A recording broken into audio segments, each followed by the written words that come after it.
Okay, so I have three things I want to talk to you about real quick. So the first one's going to be the movie About Time. The second one's going to be Joe Biden. And the third one's going to be Otto Hightower. Now, these three things are, I would say, inextricably related. First of all, me and my roommate just recently rewatched About Time. This is a film starring Rachel McAdams, Dom Gleason, Margot Robbie, so many stars. It's a gorgeous and very touching film about how after the heartbreak of unrequited love, these two people find each other by the magic and happenstance of life, and Kate Moss. Now that I think about it, the three things are less inextricably linked, like two of them are linked, but whatever. So I watched this film and I was yet again reminded of the creativity and great writing behind the concept, because beyond being a love story, the guy on the right, who's our main character, also has the ability to travel back in time, places that he has been in his lifetime. He can't go anywhere in the world, he can just go places that his mortal body has been. This ability has been passed down through the men in his family, generation after generation, and there are only a few catches. After you have a male child that is born, you can only go to the point in time that that male child is born, and you can't go back further.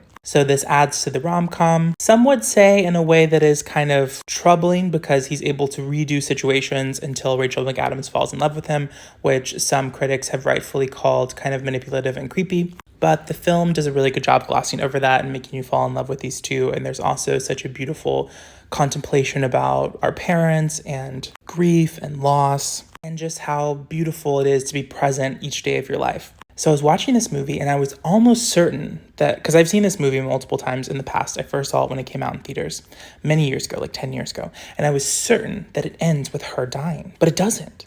So I was like in this deja vu, but also this feeling of, have I entered an alternate reality where an alternate ending of this film has been released and the original ending has been scrapped? And so I was Googling online and there's no recollection of that's how the film ends. The only thing I can think is that she's also in a movie called Time Traveler's Wife, in which one of the people passes, and maybe somehow my brain, when my neurons were saving the memory of this film, intermixed it with another one of her films. But I'm certain that in theaters that part of the plot that I watched was that she passes away and he has to raise his children solo.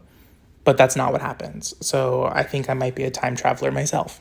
This brings me to point number 2, which is the awful debate performance of Joe Biden, who I used to work for as a staffer, but who I think is too old to be president of the United States, and I wish the Democratic Party would put forward another option. I am extremely disappointed in the Democratic Party for their handling of Palestine, and I think they are directly complicit for all the things that have happened, obviously. But of course, I'm also very worried about Project 2025. Both sides to me seem like they are bringing the end times, which is very, very confusing and dispiriting and upsetting.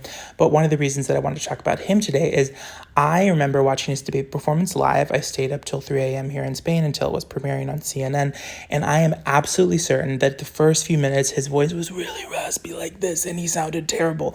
But then I watched the Wall Street Journal YouTube upload later with my roommate, and he sounded very crisp and clear in the opening. And I thought, did they edit this footage? Is this a deep fake? I can swear, I remember I saw it last night, and he was very raspy and bad during his opening.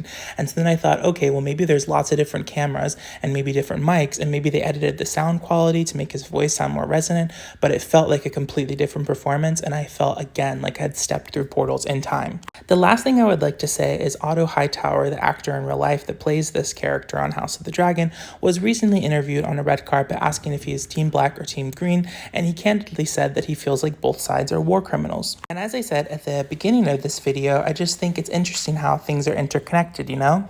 I'm not really going to say how, but I feel like you can use deductive reasoning to think about the ways in which that might apply to other things that we've talked about on this channel or even in this video.